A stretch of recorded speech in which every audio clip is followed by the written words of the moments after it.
Hello एनिमैन में कैसे हो आप सब। आप सबका स्वागत है गॉर्जियस कैफेटेरिया में। और आज मैं आपके लाई हूँ एपिसोड नंबर 2। और इससे पहले मैंने Alia sometime heart feeling in Russian उसका भी एपिसोड नंबर 2 एक्सप्लेन कर दिया है। वो भी बहुत अच्छा एनिमे है जो आपको देखने में बहुत मजा आएगा। तो डिस्क्रिप्शन में लिंक होगी तो जाके जरूर देख लेना। तो एपिसोड को करते हैं स्टार्ट। तो एपिसोड की स्टार्टिंग में सिनेमा में उस बुड्ढे को दिखाया जाता है और वो लड़कियों से बात कर रहा होता है और उन लड़कियों ने वेटरों की यूनिफॉर्म पहनी होती है और वो बुड्ढा उनसे कहता है उस फैमिली कैफे को कुचल दो। और वो लड़की कहती है हाँ जरूर। फिर हम नेक्स्ट में हयातो को दिखाया जाता है और जिसके साथ ओका-चान होती है जो वो उससे कहता है तो बताओ मुझे तुम्हारे फादर से क्यों मिलना है। और ओका-चान कहती जब इस बार मैं घर गई तब कुछ ऐसा हुआ। और फिर हमें पहले वाला सीन दिखाया जाता है जहाँ पे कीका और ओका बात कर रहे होते हैं और तभी वहाँ पे ओका-चान के फादर आते हैं जो कहते हैं अच्छा हुआ तुम घर आ गई ओका, तुम दोनों हाल ही में बहुत अच्छे दोस्त बन गए हो। और वैसे तुम दोनों क्या बात कर रहे थे। और कीका कहती कोका जहाँ पे काम करे वहाँ के ओनर के बारे में बात कर रहे थे, यहाँ तक वहाँ का सभी स्टाफ उसे पसंद करता है। और तभी फादर कहते तो वो जरूर एक अच्छा आदमी होगा। और कोका कहती आप यकीन नहीं करेंगे वो बस 19 साल का है। और ओका के फादर कहते 19 साल का। और गैस कीका आगे कहती है यहाँ तक कि वहाँ पे जो 5 लड़कियाँ काम करती है उसमें से 3 उसे प्यार करती है। और ये बात सुन के ओका के फादर ओका से कहते हैं अगली बार जब तुम घर आओ अपने बॉस को भी अपने साथ लेके आना। और ओका हयातो से कहते कि मैंने मना किया था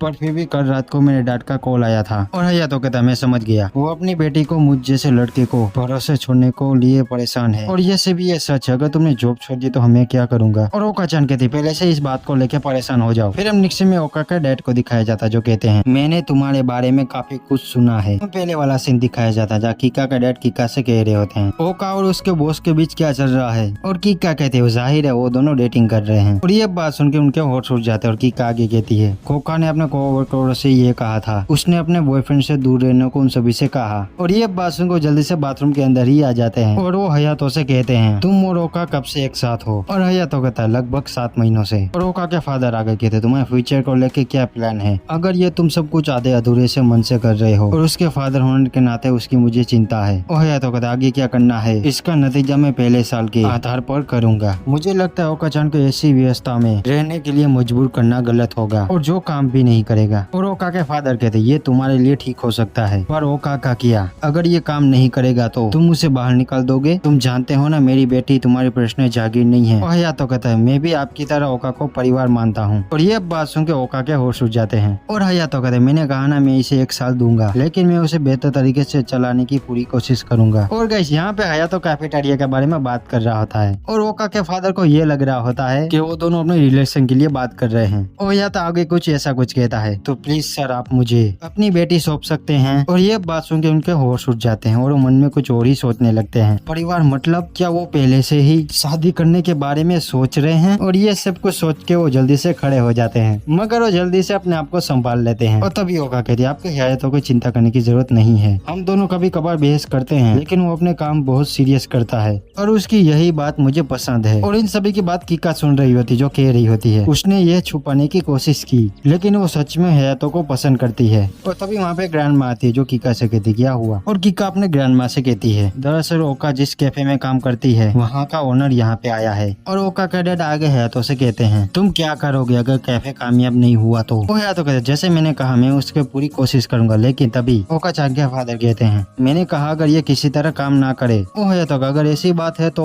मैं अभी कॉलेज से बैक पर हूँ तो मैं वापस जाकर ग्रेजुएट हो जाऊंगा और फिर शायद किसी कंपनी के साथ जॉब करूंगा। और ओका के फादर कहते तुम बैक पर हो किस कॉलेज से। ओ हयातो कहते टोक्यो यू। और ओका के फादर ये सुन के कहते हैं कि तुम्हारा एडमिशन टोक्यो यू में है और तुम अपनी क्लास छोड़ के कैफे चला रहे हो। ओ हयातो कहते हाँ वो मेरी ग्रैंडपा का कैफे था वो गुजर गई और मैं उस कैफे को बंद होने नहीं दे सकता था। और तभी ओका के डैड कहते लेकिन तुम्हारे पेरेंट्स तो। और तभी हयातो कहता है कि जब मैं 3 साल का था तब मेरे पेरेंट्स कार एक्सीडेंट में मारे गए और उनके गुजर जाने के बाद मेरी ग्रैंडमा ने मुझे अकेले पाला। और ये बात सुन के ओका के फादर के होश उड़ जाते और कहते क्या ये तो एक असली मर्द है और लड़कियों के पीछे भागने वाले छपड़ियों जैसा नहीं। और ओका के फादर कहते मैं समझ गया तुम किस तरह के इंसान हो, अगर तुम कॉलेज से ग्रेजुएट होते तो तुम इंटर पे रापे होते पर फिर भी तुमने अपने ग्रैंडमा का बिजनेस संभालने का फैसला किया। मैं तुमसे बहुत ज्यादा इम्प्रेस हो गया हयातो, अब मैं जानता हूँ मैं अपनी बेटी को तुम्हें सौंप सकता हूँ। और हयातो ये देख के कहता आपका बहुत बहुत शुक्रिया। और तभी वहाँ पे ओका की ग्रैंडमा आती है और उनको हयातो को देख के होश उड़ जाते और वो कहते हैं तुम मासाहिरो-सान। और हयातो कहता मैं। और ग्रैंडपा कहती काफी समय बीत गया। मैं माफी चाहती हूँ, मैं अपना वादा पूरा न कर पाई। मैं पहले कैफे फैमिली में काम करती थी और मेरा नाम था यायामा। ओ हयातो कहते मासाहिरो मेरे ग्रैंडपा थे। और फिर हमें हयातो के ग्रैंडपा की तस्वीर दिखाई जाती है और ग्रैंडमा कहती मुझसे माफ कर देना, मुझसे थोड़ी मिस्टेक हो गई। ओ हयातो कहते सच में मैं उनके जैसा दिखता हूँ? ओ काचान कहते बिल्कुल तुम उनके जैसे ही दिखते हो। और हयातो कहता है मेरे ग्रैंडपा फैमिली नेम का कैफे चलाते थे। और ग्रैंडमा कहते हाँ मैं उसके स्टाफ का ही हिस्सा थी, मुझे वहाँ की यादें सभी अच्छी तरह से याद है। और ओका कहती वहाँ से ग्रैंडमा को फैमिली कैफे नेम मिला। और कीका कहती है तो कमाल का इत्तेफाक है और तुम उनके ग्रैंडमा के कैफे में काम करती हो। और ग्रैंडमा कहते तुम उनके पोते हो तो उनने जरूर शादी कर ली होगी। ओ हयातो कहता हाँ उनके कोवर्कर में से एक, उनका नाम साचिको था। और ये नाम सुन के ग्रैंडमा को साचिको याद आती है और ये सुन के वो रोने लगती है और कहती है मैं बहुत खुश हूँ। ओ हयातो कहते मेरे ग्रैंडपा मेरे पैदा होने से पहले ही गुजर गए और इस साल मेरी ग्रैंडपा भी गुजर गई। ओका और बाकी वर्करों ने उनका ख्याल रखा। मेरी ग्रैंडपा अपने आखिरी पलों में भी बहुत ज्यादा खुश थी, उन्होंने जरूर बड़ा अच्छा जीवन जिया होगा। और ये बात सुनकर ग्रैंडमा कहती हाँ मैं बहुत ज्यादा खुश हूँ ये सुन के। और हयातो कहता है वैसे आपने मेरे ग्रैंडपा से किस तरह का वादा किया था और जिसकी वजह से आप पूरा न करने की वजह से माफी मांग रही थी? और ग्रैंडमा कहती वो कुछ जरूरी नहीं था, मुझे अपनी हालातों की वजह से जॉब छोड़नी पड़ी। और हयातो को उनको देख के कुछ पता चल जाता है कि वो कुछ छुपा रही है। फिर हम नेक्स्ट सीन में दिखाया जाता है हयातो जा रहा होता है और ओका के फादर कहते अगली बार तुम आओ तो मैं तुम्हारे लिए वाइन तैयार रखूंगा। और ओका कहता वो 19 साल का ही, आप क्या कह रहे हैं? और ओका के फादर कहते क्या पता वो 20 का हो गया हो। और कीका कहती है पुलिस वाले होके भी ऐसी बात कर रहे हैं डैड। और हयातो कहते क्या आप पुलिस वाले हैं? और ओका कहती हाँ ये एक पुलिस ऑफिसर है। फिर हम नेक्स्ट सीन में दिखाया जाता है हयातो और ओका-चान जा रहे होते हैं और ओका हयातो से कहती है वो हमारे ग्रैंडमा के मिडिल नेम थे जो तुम्हें फोटो मिली, इस तरह के इत्तेफाक में जरूर कोई बड़ी वजह होगी। और हयातो कहते तुम्हें क्यों लगता है ये इत्तेफाक है? और ओका कहते तुम कहना क्या चाहते हो? और हयातो कहता मुझे तो ऐसा लग रहा है हमारी ग्रैंडमा आपस में कांटेक्ट में रही होगी और मेरी ग्रैंडपा से उनके पोतियों को उनके लिए काम करने को कहा होगा। और ओका कहती मेरी ग्रैंडमा तो इसके बारे में कुछ जानती ही नहीं है। और हयातो कहता तो ये तुम्हारे लिए इत्तेफाक हो सकता है लेकिन हम बाकी चारों के लिए नहीं जानते। ओका कहते लेकिन रियो और अकाने के लिए भी ये इत्तेफाक है। और हयातो कहता अगर ये सच में इत्तेफाक है, अगर तुम्हारे पांचों को यहाँ होने की कोई पीछे कोई मतलब है तो वैसे ही हमें पता चल जाएगा। और तभी वहाँ पे कार में वो बुढ़ा आता है जो हयातो से कहता है ओ तो तुम यहाँ पे थे और मुझे तुमसे मिलने के लिए तुम्हारे कैफे तक जाना पड़ा। और हयातो कहता आपका मुझसे क्या काम है? और वो बुढ़ा कहता मुझे तुम्हारा चेहरा देख के गुस्सा आता है, तुम बिल्कुल अपने ग्रैंडपा की तरह दिखने लगे हो। हयातो कहता तुम मेरे ग्रैंडपा को जानते हो? और वो बुढ़ा कहता तुम अपनी पूरी कोशिश कर लो अपने ग्रैंडमा की बिजनेस को बचाने के लिए। और हयातो उसे गुस्से में कहता बुढ़े कहीं के, तुम्हें मेरी कैफे की चिंता करने की जरूरत नहीं है, मेरा कैफे अच्छे चल रहा है। फिर हम नेक्स्ट सीन में दिखाया जाता है ओका-चान हयातो घर पहुंच चुके होते हैं और तभी हयातो के पास वो चारों लड़कियां भागती भागती आती है। और हयातो कहता क्या हुआ, तुम सब इतना क्यों घबरा रहे हो? और अकाने कहते यहाँ पे वो बुढ़ा आया था तुमसे मिलने के लिए और उस बुढ़े ने एक नया कैफे शॉप ओपन किया है और बिल्कुल समुद्र के पास हमारे आसपास। फिर हम नेक्स्ट सीन में दिखाया जाता है सभी लोग वहाँ पे पहुंच चुके होते हैं और उस कैफे का नाम होता है कैफेटेरिया फैमिली। और हम ही कहते उसने हमारे कैफे का नाम चुरा लिया। और हयातो कहता चिंता मत करो इतना काफी नहीं है, लेकिन तभी उस बुढ़े ने उस 5 लड़कियों को भी कॉपी कैट बना ली होती है। और अकाने कहते यहाँ तक उसने हमारी भी कॉपी तैयार कर ली। और वो 5 लड़की कहती है आपका फैमिली कैफेटेरिया में स्वागत है। और ये कहती है हमें कुछ भी नहीं होगा है ना हयातो, हम उनसे नहीं हारेंगे है ना? और हयातो कहता नहीं ये अच्छा नहीं है। और ये कहती इसका क्या मतलब है? ओ हयातो कहता मेरा मतलब वो काफी ज्यादा, लेकिन वो तभी 5 लड़कियां हयातो पे चिल्लाती है। फिर हम नेक्स्ट सीन में दिखाया जाता है 5 लड़कियां कह रही होती है कि हमारे इस कैफे में काम करना बस एक इत्तेफाक है। और वो क्या कहती सुना ना हम सब अपनी खुद की मर्जी से आए हैं और तुमने मुझसे क्या कहा था याद है ना हयातो, अगर इसका कोई मतलब होगा तो हमें पता चल जाएगा। और आखिरकार मुझे पता चल गया हमारा मकसद, हम 5 इस फैमिली कैफे को बचाने के लिए आए हैं, हम यहाँ ग्रैंडपा का गैर जिम्मेदार वारिस की मदद करने के लिए आए हैं। वो हयातो कहता मेरा इतना गैर जिम्मेदार होने के लिए मुझे माफ करना। और ये कहता है उसने हमारी भी नहीं बल्कि हमारी हेयर स्टाइल और हमारी यूनिफॉर्म की कॉपी कर ली। और अकाने कहती कुछ दिन पहले कोई हमारे कैफे के और हमारे पिक्स ले रहे थे। वो हयातो कहता वो जरूर स्पाई होगा दुश्मनों की तरफ से, तो अब हमें भी उनकी जासूसी करनी होगी स्पाई के रूप में। फिर हम नेक्स्ट सीन में दिखाया जाता है वो सभी लोग वहाँ पे कैफे पे पहुंच चुके होते हैं और सभी ने अपना हुलिया भी बदल लिया होता है। और तभी वहाँ पे एक वेटर आती है ऑर्डर लेने के लिए। वो ओका-चान मन में कहती ये मेरी कॉपी कैट है। और हयातो कहता माफ करना थोड़ा समय हम ले सकते हैं। और वो लड़की उन सभी पे चिल्लाती और कहती है जल्दी ऑर्डर करो मैं यहाँ पे बिजी हूँ। और ये सुन के उन सभी के होश उड़ जाते हैं और वेटर कहते माफ करना जितना समय उतना ले लीजिए। और उसके जाने के बाद ओका कहते ये गलत बात है, मैं कभी भी कस्टमर पे इतना चिल्लाती नहीं हूँ। और तब वहाँ पे आमी-चान की कॉपी कैट आती है और वो भी आमी की तरह वहाँ पे अपने नाटक करने लगती है।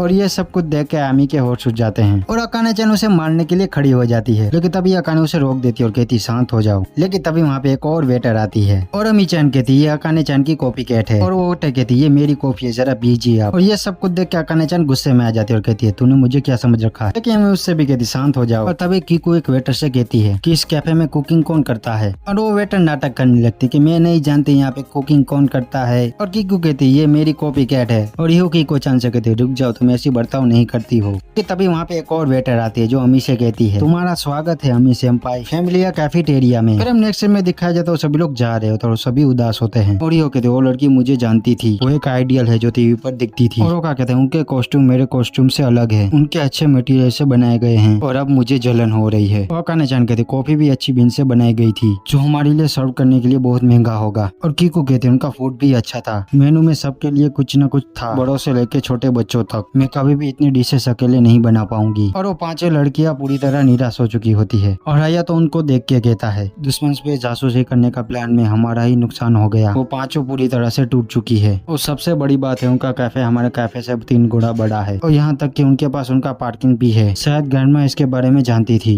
कि अगर उसने उस बुड्ढे की बात नहीं मानी तो वो ऐसा करेगा। और वो कैफे को बचाने के लिए मुझे बचाने के लिए उसकी चापलूसी करती रही। और ऐसी बात है तो मुझे एक ताकतवर आदमी से विरोध नहीं करना चाहिए था। और तभी वो काचान कहते नहीं मैंने अभी तक हार नहीं मानी है, मैं उनसे भी बेहतर यूनिफॉर्म डिजाइन करूंगी। और अकाने कहती मैं भी हार नहीं मानूंगी, मैं उनसे भी बेहतर कॉफी बनाऊंगी। और कीकू कहती मैं इतने सारे डिशेस तो नहीं बना सकती लेकिन मैं उनसे टेस्टी जरूर बना सकती हूँ। और यो कहती मैं भी उस लड़की को दिखाई दूंगी सेम्पाई होते कौन है। और अम्मी कहती मैं भी और ज्यादा ताकतवर बनूंगी। और वो चारे लड़कियां कहती ये सही एंगल नहीं है। ओया तो के होश उठ जाते हैं इन पांचों का हौसला देख के। ओया तो कहता ठीक है चलो कैफे को बचाए। और गाइस यहाँ पे होता है ये एपिसोड खत्म। Alia sometime heart feeling interested episode number 2 उसकी डिस्क्रिप्शन में लिंक होगी, जाके देख लेना। और एपिसोड अच्छा लगे तो लाइक और सब्सक्राइब करके जाना। तो मिलते हैं नेक्स्ट एपिसोड में।